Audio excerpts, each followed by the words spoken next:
गुरु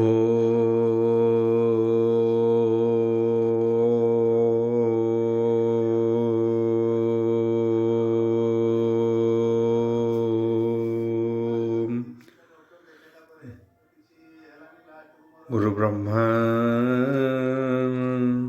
गुरु विष्णु गुरुदेवा महेश्वर। ओम नमो भगवते वासुदेवाय।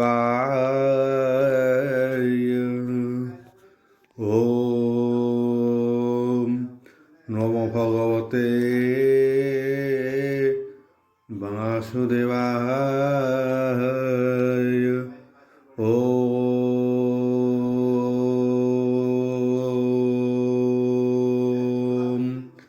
नमो भगवते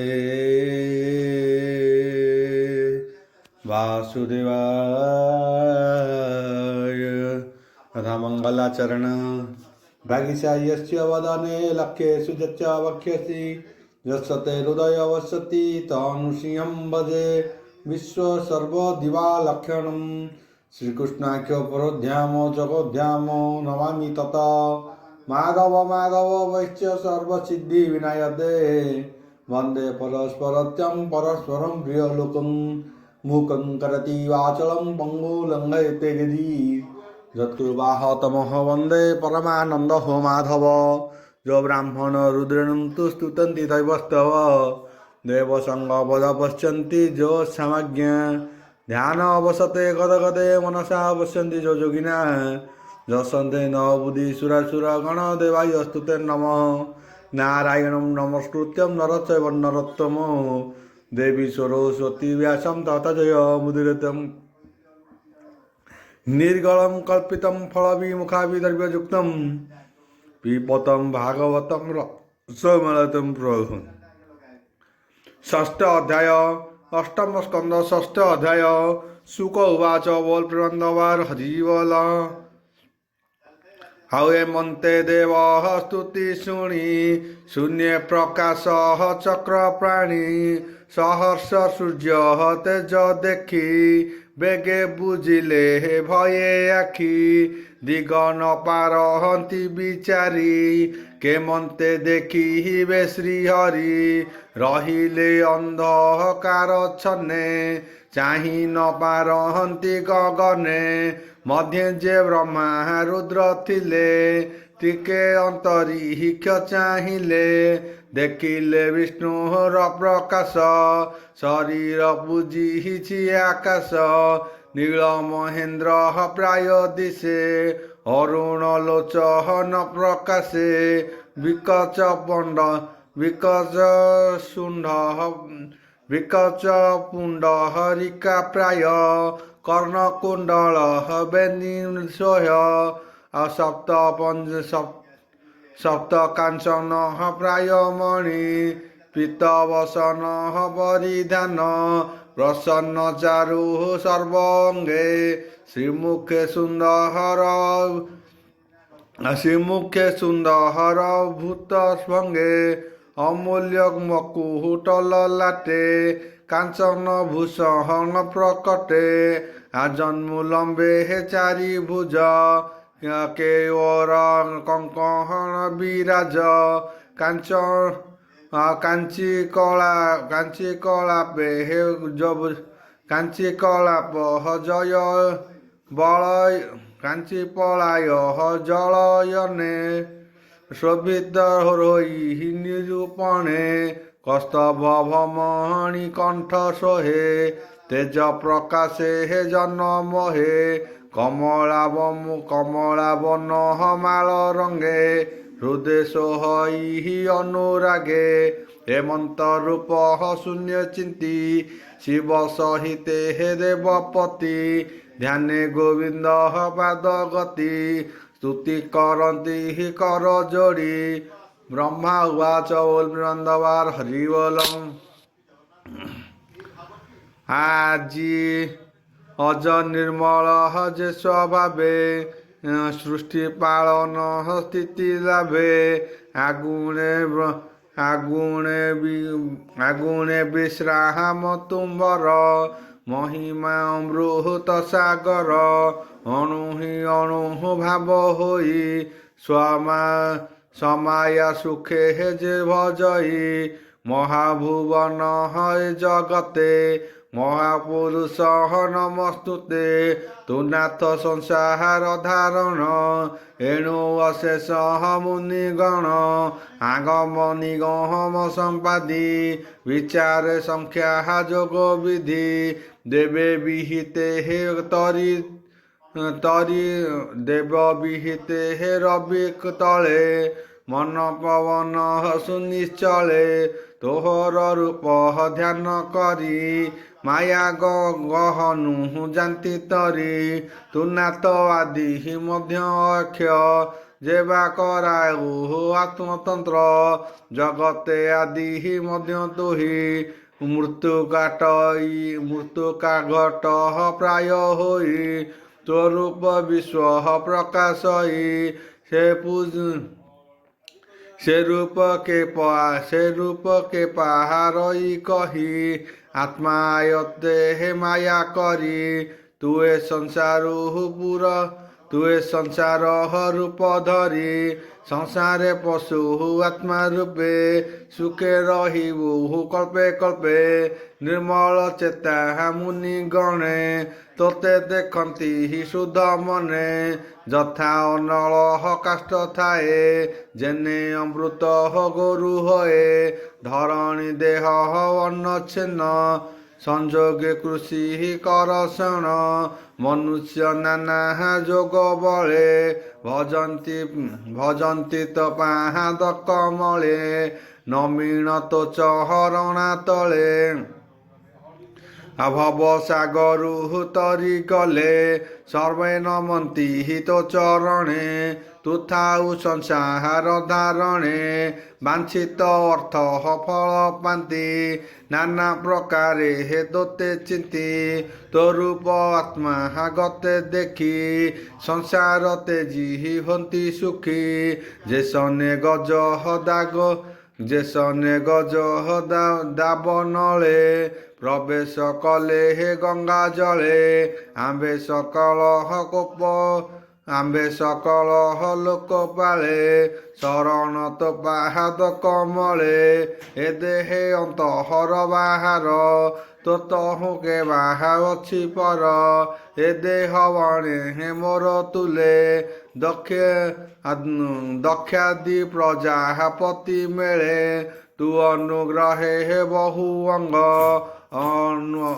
ଅନଳୁ ଯେ ସହ ନିଷ୍ପୁରିଲ କିବା କହିବୁ ତୋ ଅଗ୍ରତେ ଆମ୍ଭଙ୍କୁ ରଖ ହେ ଜଗତେ ସୁଖ উবাচ বল প্রেমানন্দবার হরি বল আয়ে মন্তে ব্রহ্মা বাণী শুনি সংসারু হিত মনে গুণী পরম সুখ তনু ପୂଜି ଧାତାଙ୍କୁ ଅନୁଗ୍ରହ କରି ଜଳାଧି ମନ୍ଥନ ପ୍ରସଙ୍ଗେ ଆତ୍ମା ପ୍ରକାଶ ଅନୁରାଗେ ପ୍ରସନ୍ନ ଚିତ୍ତେ ଭାବଗ୍ରାହୀ କରନ୍ତି ବ୍ରହ୍ମା ମୁଖ ଚାହିଁ ভগবান উবাচ বল প্রেমানন্দবার হরি বল শুণ হো ব্রহ্মা শিব দেব যেবা করিব তুম্ভর লাভ ତୁମ୍ଭର ଶ୍ରେୟ ଯେଉଁ ମତେ କହିବା ଶୁଣ ଏକ ଚିତେ ଅସୁରଙ୍କର ସଙ୍ଗେ ଯାଇ ବସ ବିଶ୍ୱାସ ଭାବ ହୋଇ ନାନା ପ୍ରକାରେ ସନ୍ଧି କର ପ୍ରଲୋଭ ତାଙ୍କ ଚିତ୍ତହର ଯାବତ ସିଦ୍ଧି ନୁହେଁ କାର୍ଯ୍ୟ ତାବତ ମିତ୍ର ଭାବ ଭଜ ଆପଣା କାର୍ଯ୍ୟ ସିଦ୍ଧି ଅର୍ଥେ ଶତ୍ରୁକୁ ଭଜନ୍ତି ଜଗତେ କାର୍ଯ୍ୟ ସରିଲେ ନିଜ ଭାବେ ସର୍ବେ ରହିବ ଆତ୍ମା ଲାଭେ অহিমূষিক করি সিদ্ধি যেমন্তে আত্মা কার্য সাধি অমৃত অর্থে যত্ন করে যে পারে হইব মরে শুণ কহিবা উপদেশ বেগে গহন বনে পশ অম্ল ঔষধ গ্লুম যেতে বনস্তু আণ অপ্রমিতে পাষাণে ছেচি বাহু বলে নিক্ষেপ ক্ষীর সিন্ধু জলে সে অম্ল গ্লুম্ল বসুবধি সে অম্ল গুণে বসুবধি দধি যেতে লভিব সর্বসিদ্ধি এ যে মন্দর মহিধর মন্থন দণ্ড ଏହା কর বাসিকি নাগ গজু করি মন্থিব দেব সুর ধরি মোহর বলে হে মহাজন মন্থন কর যে নিশ্চল তুম্ভে সে অবৃহত পিব তুম্ভে সে অমৃত পিব নিরাশ হইবে বা দানব ইন্দ্র লভিব সর্বসিদ্ধি সর্বসম্পাদি জলধি শান্তি বচনে କାର୍ଯ୍ୟ ପାଇ আগম শাস্ত্র ଏହା কহি প্রথমে বাসুকি বদনে গরଳ ଛାଡ଼ିବ ମନ୍ଥନେ ତହିଁକି ନ କରିବ ଭୟ କି ପୁଣି କରିବ ଉପାୟ ମନ୍ଥନ ଭଲ ଭି ବସ୍ତୁ ମଧ୍ୟେ ଲୋଭ ନ କରିବ ଯୁକତେ ପ୍ରାଣୀ ଯେ ଲୋଭେ ନାନା ମତେ ବସ୍ତୁ ବା ବରହନ୍ତି ଜଗତେ শুক উবাচ বল প্রেমান্দবার হরি বল ଆଉ ଏମନ୍ତେ ଦେବ ବାଣୀ କହି ତକ୍ଷଣେ ଗରୁଡ଼ ଆରୋହୀ ନିଜ ଭୁବନେ ହରିଗଲେ ଭକତ ପାରି ସଦ ତୁଲେ ରୁଦ୍ର ବ୍ରହ୍ମାଦି ଦେବଗଣେ ମିଳିଲେ ବିଷ୍ଣୁର ଚରଣେ ସକଳ ହୋଇ ଏକଚିତ ବଳି ଭୁବନେ ଉପଗତ ଦ୍ୱାରେ ଅସୁରେ ଯେତେ ଥିଲେ ଦେବଗଣଙ୍କୁ ନିରୋଧିଲେ ଦେବ ନିଷେଧି କଥା ଶୁଣି ଅସୁର କୂଳ ଚୂଡ଼ାମଣି ସନ୍ଧି ବିଗ୍ରହ ସେ ଜାନଇ ବୋଇଲେ ନିଜ ଗଣରାଇ ଦେବଙ୍କୁ ଛାଡ଼ ତୁମ୍ଭେ ଦ୍ୱାରେ କିଅ ବା କରିବ ବିଚାରେ ଏମନ୍ତେ ବଳି ଆଜ୍ଞା ପାଇ ଦ୍ୱାର ଛାଡ଼ିଲେ ହେ ଭାବ ବହି ବଳି ନିକଟେ ହେ ଦେବ ଯାଇ ଆଉ ଜୟ ଶବଦ ଉଚ୍ଚେ ଗାଇ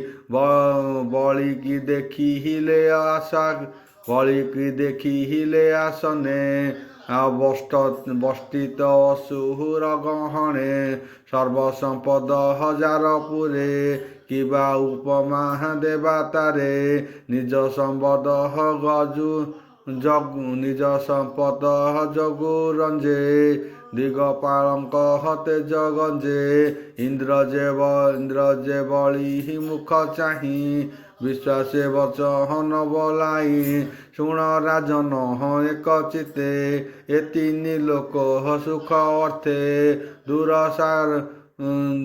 ଦୁର୍ବାସା ପାଶ ମହାଘରେ ନାସିଲା ମନ୍ଥନ ମୋହରେ ସୋମ ସବିତା ଯେତେ ଜଗଲା ନିବିଡ଼ ତମ ପ୍ରକାଶିଲା କମ୍ପଇ ତିନି ଭୁବନ ସର୍ବେ ହୋଇଲେ ହେ ଦୁଃଖ ଛନ୍ନ ଏଣୁ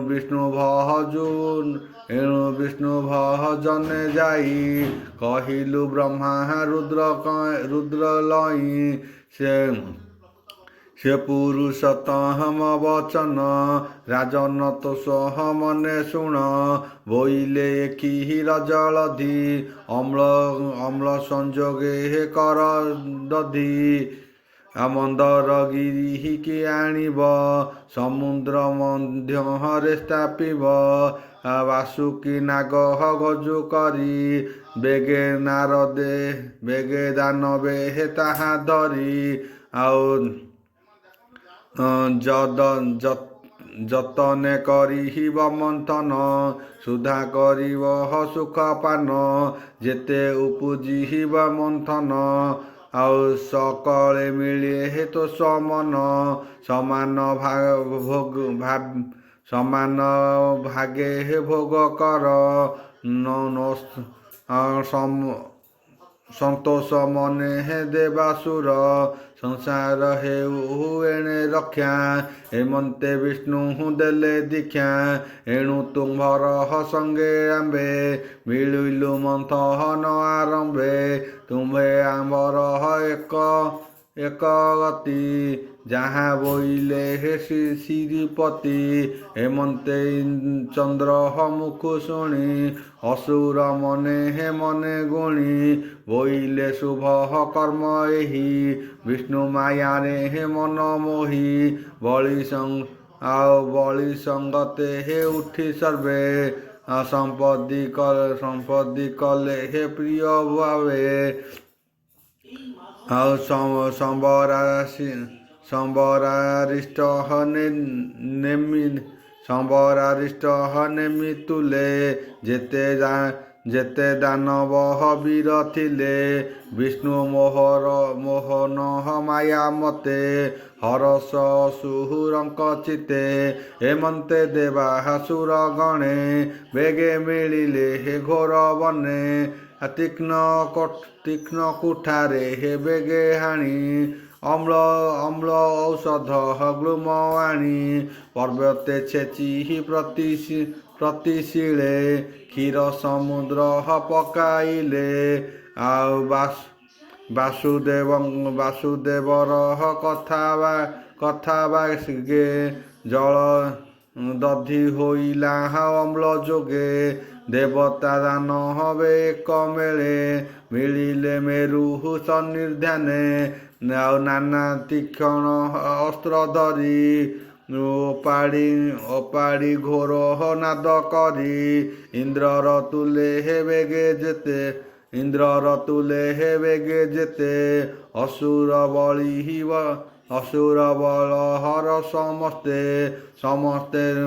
ସମସ୍ତେ ମୁଣ୍ଡେ ଗିରି କଲେ। ବେଳେ କେତେ ଦୂର ଗଲେ, କାହୁଁ ବହିବେ ଗିରିବର। ଯେ ଗିରିବରଙ୍କର ଶେଖର, ପଥେ ଆଣନ୍ତି ଗିରିବରେ। ପଡ଼ିଲା ତାହାଙ୍କ ଉପରେ, ଚୂନ ହୋଇଲେ ମହାଭାଗେ। ସକଳେ ପଡ଼ିଲେ ଭୂମିରେ, ଶିରେ ଚରଣ ବାହୁ ଯୋଡ଼ି। ପଥେ ପଡ଼ିଲା ମହାଗିରି, ଦେବଙ୍କ ଦୁଃଖ ଭଗବାନ।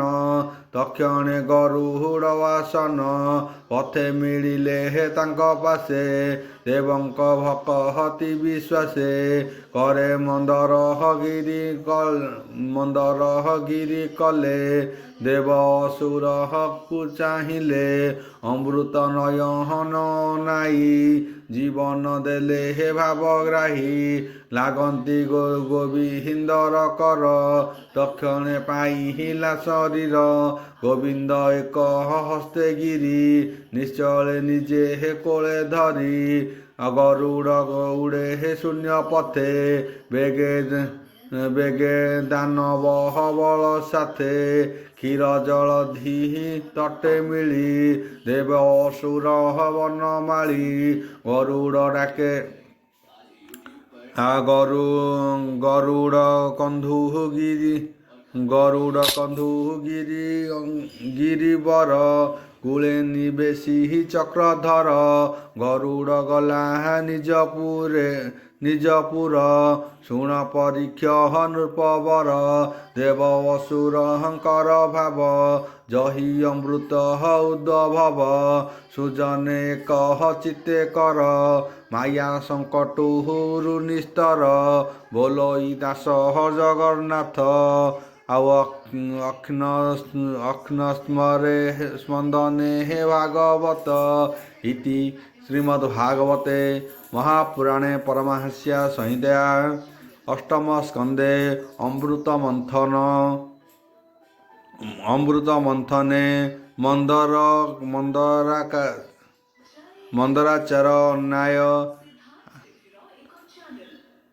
ମନ୍ଦରାଚାର ଅନ୍ୟାୟ ଆୟୋଜନ ନାମ ଷଷ୍ଠ ଅଧ୍ୟାୟ।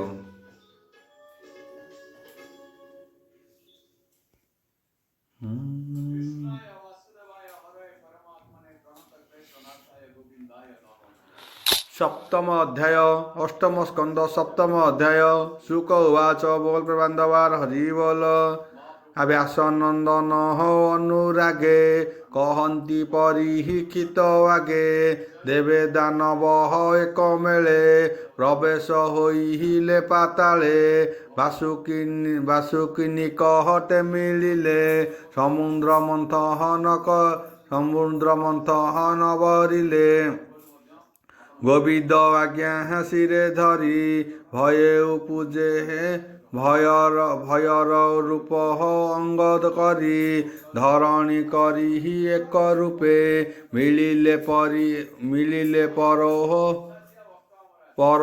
ମିଳିଲେ କ୍ଷୀରର ସମୀପେ